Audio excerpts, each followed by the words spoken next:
স্বাগত একুশে বিজনেসের সঙ্গে আছে আমি সারাথ বিশেতু। দেশের ব্যাংক ব্যবস্থায় এখনও রয়ে গেছে এস আলম গ্রুপের অদৃশ্য প্রভাব। রাষ্ট্রায়ত্ত রূপালী ব্যাংক তার সবশেষ নজির। জানা যায়, কেন্দ্রীয় ব্যাংকের অনুমোদন ছাড়াই এস আলমের মালিকানাধীন বিদ্যুৎ কেন্দ্র এস পাওয়ারের চীনা ঋণের 283 মিলিয়ন মার্কিন ডলার পরিশোধ করেছে রূপালী ব্যাংক। এ নিয়ে ব্যাংকটির কাছে ব্যাখ্যা চেয়েছে বাংলাদেশ ব্যাংকও।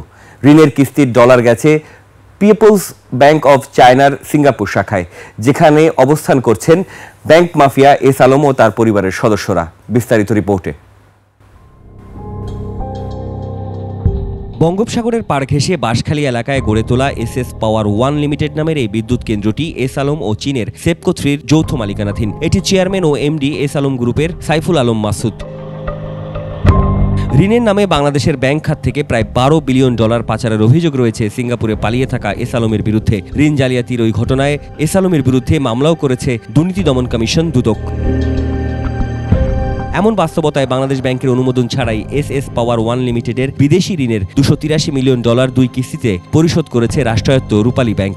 ঋণের এই অর্থ গেছে পিপলস ব্যাংক অফ চায়নার সিঙ্গাপুর শাখায়, যার একটি কিস্তির 140 মিলিয়ন ডলার পাঠানো হয় 2024 সালের 19 ডিসেম্বর এবং আরেকটি কিস্তির 143 মিলিয়ন ডলার পরিশোধ করা হয় 2025 সালের 23 জুন। কিছু কিছু শিল্পগোষ্ঠীর বিরুদ্ধে অ্যান্টি কারাপশন কমিশন এবং আদালতে কিন্তু অভিযোগ রয়েছে, মামলা চলমান রয়েছে। যাদের ঋণ, বৈদেশিক ঋণ ছাড় করার দরকার এগ্রিমেন্ট অনুযায়ী, এই সমস্ত বৈদেশিক ঋণ তৃতীয় কিস্তি হোক, চতুর্থ কিস্তি হোক, এটা কিন্তু বাংলাদেশ ব্যাংকের অ্যাপ্রুভালের অবশ্যই প্রয়োজন রয়েছে। অনুমোদন ছাড়াই কিস্তি ঋণ পরিশোধ করায় রূপালী ব্যাংকের কাছে চিঠি পাঠিয়ে ব্যাখ্যা চেয়েছে কেন্দ্রীয় ব্যাংক। আমরা নিজেরাও কিন্তু ফিল করছি যে ব্যাংকগুলো খুবই সতর্ক। তো সেই জায়গায় যে ঋণ শোধ করছে সেটা কর্তৃপক্ষ, অন্ততপক্ষে নিয়ন্ত্রক যে কর্তৃপক্ষ বাংলাদেশ ব্যাংক, যে জানবে না, এই বিষয়টা আমাকে আশ্চর্য লাগছে। এর আগে ঋণের প্রথম ও দ্বিতীয় কিস্তির সর্বমোট 243.76 মিলিয়ন ডলার কেন্দ্রীয় ব্যাংকের যথাযথ অনুমোদন নিয়েই পরিশোধ করা হয়েছিল। তবে ব্যত্যয় ঘটে তৃতীয় আর চতুর্থ কিস্তির পরিশোধের ক্ষেত্রে। যে সমস্ত শিল্পগোষ্ঠীর বিরুদ্ধে অভিযোগ চলমান রয়েছে, লোকাল ব্যাংকগুলো এগ্রিমেন্ট অনুযায়ী যদি ঋণ ছাড় করতে চায়, তাহলে বাংলাদেশ ব্যাংকের অ্যাপ্রুভাল অবশ্যই দরকার হবে এবং সাথে সাথে আপনার আদালত, অ্যান্টি কারাপশন কমিশন এবং সংশ্লিষ্ট প্রতিষ্ঠানের আপনার অনুমোদন দরকার। বাংলাদেশ ব্যাংকের তথ্য অনুসারে বিদ্যুৎ কেন্দ্রটি নির্মাণ ও 2035 সাল পর্যন্ত বিদ্যুৎ উৎপাদনের লক্ষ্যে ব্যাংক অফ চায়না থেকে 1697 মিলিয়ন ডলার ঋণ নেওয়া হয়েছিল। এখন পর্যন্ত 575 মিলিয়ন ডলার পরিশোধ করা হয়েছে। এই কাজটি কোনোভাবেই, যেহেতু লোকচুরির বিষয়, কোনোভাবেই এটা মেনে নেওয়া যায় না। এটা খুব দ্রুত আমার মনে হয় যে খতিয়ে দেখা উচিত এবং জাতির সামনে এটা উঠে আসা উচিত। বাংলাদেশ ব্যাংকের অনুমোদন ছাড়াই এস আলম সংশ্লিষ্ট প্রতিষ্ঠানকে অর্থ পরিশোধের বিষয়টিকে সন্দেহ চোখে দেখছেন সংশ্লিষ্টরা। সাদাত হাবিবি সেতু, একুশে টেলিভিশন, ঢাকা। ভারত থেকে পেঁয়াজ আমদানি শুরু হয়েছে। স্থলবন্দরগুলো দিয়ে ঢুকছে বাংলাদেশে পেঁয়াজ ঢুকছে। টানা 3 মাসের বেশি সময় বন্ধ থাকার পর দিনাজপুরের হিলি স্থলবন্দর দিয়ে ভারত থেকে পেঁয়াজ আমদানি শুরু হয়েছে। হিলি ছাড়াও অন্য স্থলবন্দর দিয়েও পেঁয়াজ আসছে দেশে। রোববার বিকেলে 30 টন পেঁয়াজ বোঝাই একটি ট্রাক হিলি বন্দর দিয়ে বাংলাদেশে প্রবেশ করে। এসব পেঁয়াজ ভারতের উত্তরপ্রদেশের ইন্দোর এলাকা থেকে আমদানি করা হয়েছে। এই বন্দর দিয়ে সর্বশেষ চলতি বছরের 30 আগস্ট ভারত থেকে পেঁয়াজ আমদানি হয়েছিল। পেঁয়াজের বাজার নিয়ন্ত্রণে সরকার ভারত থেকে 1500 টন পেঁয়াজ আমদানির অনুমতি দিয়েছে। এদিকে আমদানি শুরু হওয়ায় দেশে কমতে শুরু করেছে পেঁয়াজের দাম।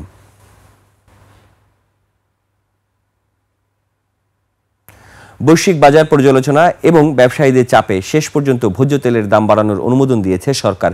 এ দফায় প্রতি লিটার বোতলজাত সয়াবিন তেলের দাম 6 টাকা এবং খোলা সয়াবিন তেলের দাম 7 টাকা বাড়ানোর অনুমতি দেওয়া হয়েছে। সবচেয়ে বেশি বাড়ানো হয়েছে পাম অয়েলের দাম। এ ধরনের তেলের দাম বেড়েছে লিটারে 16 টাকা। বাণিজ্য মন্ত্রণালয়ের সঙ্গে ভোজ্য তেল আমদানিকারক ও বাজারজাতকারী প্রতিষ্ঠানগুলোর বৈঠকে ভোজ্য তেলের নতুন দাম নির্ধারণ করা হয়।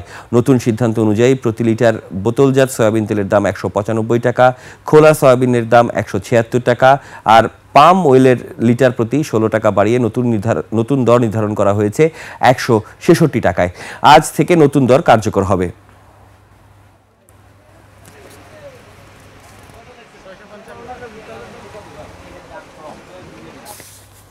মূল্যস্ফীতির পাগলা ঘোরা থামছেই না।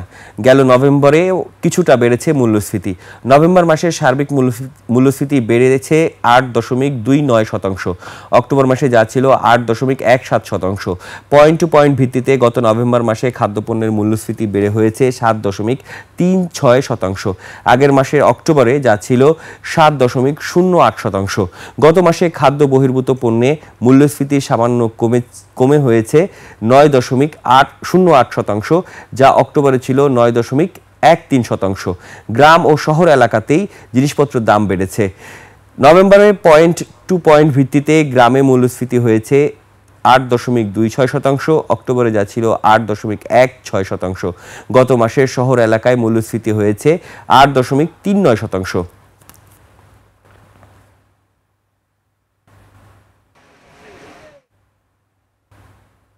শুধু কায়িক শ্রম নয়, ব্যবসা বাণিজ্য করেও ভালো আয় রোজগার করছে প্রবাসী বাংলাদেশিরা। সৌদি আরবে দিন দিন বাড়ছে বাংলাদেশি ব্যবসায়ী সংখ্যা। সততা আর শ্রম দিয়ে মরুর বুকে গড়ে তুলছেন ছোট মাঝারি মাছের দোকান। ফলে সেখানে অনেক বাংলাদেশি কর্মসংস্থানের সুযোগও যেমন সৃষ্টি হচ্ছে, তেমনি বাড়ছে রেমিটেন্স প্রবাহ। সৌদি আরব থেকে মোহাম্মদ ফিরোজের তথ্যচিত্রে ডেস্ক রিপোর্ট। বিদেশে বাংলাদেশের সবচেয়ে বড় শ্রমবাজার সৌদি আরব। সৌদি আরবে অন্তত ৩৫ লাখ বাংলাদেশি কাজ করছেন।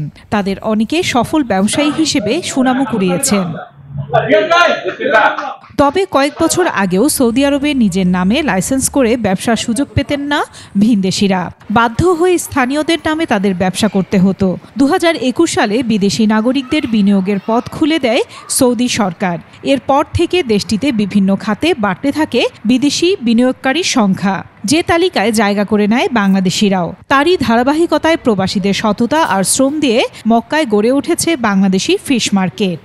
স্পেশালি আমাদের কাছে পাবেন ইলিশ মাছ, যেটা সরাসরি পদ্মার ইলিশ বলে আমরা আখ্যায়িত করি। এটা খুবই সুস্বাদু ও প্রিমিয়াম কোয়ালিটির।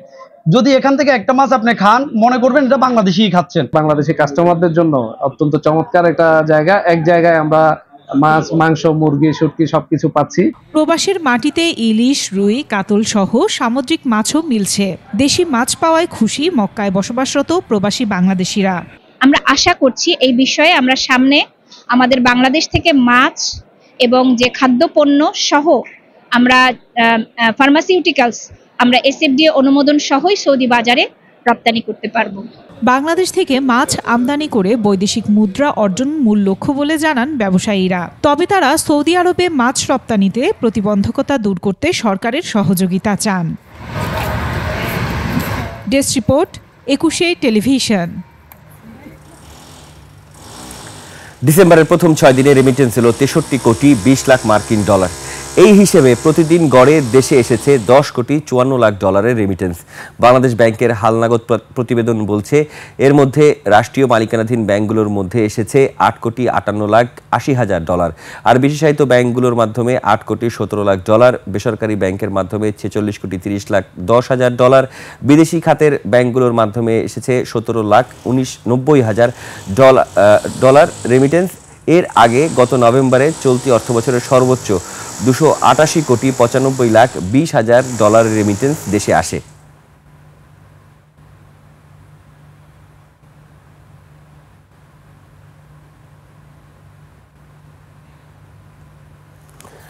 এবার এশিয়ার প্রধান শেয়ার বাজারের খবর। সূচকের নিম্নমুখী প্রবণতা দেখা যাচ্ছে এশিয়ার বেশিরভাগ পুঁজির বাজারে। জাপানের শেয়ার বাজার নিকির সূচক ৩৫ পয়েন্ট বেড়ে দাঁড়িয়েছে ৫০,৫২৬ পয়েন্ট। কমেছে হংকংয়ের শেয়ার বাজার হাংসাংয়ের সূচক ২৮৩ পয়েন্ট কমে অবস্থান করছে ২৫,৮০১ পয়েন্টে। কমেছে সিঙ্গাপুরের এসটিআই এর সূচকও, এটি ১৯ পয়েন্ট কমে অবস্থান করছে ৪,৫১১ পয়েন্টে।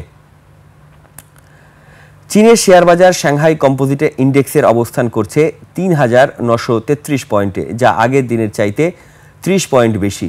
বোম্বে সেন্সেক্স 30 ইন্ডেক্সে দেখা যাচ্ছে নিম্নমুখী প্রবণতা। সেন্সেক্সের সূচক ২৯২ পয়েন্ট কমে অবস্থান করছে ৮৫,৪২০ পয়েন্টে। কমেছে থাইল্যান্ডের থাই স্টক এক্সচেঞ্জের সূচকও, এটি ৪ পয়েন্ট কমে অবস্থান করছে ১,২৫৯ পয়েন্টে।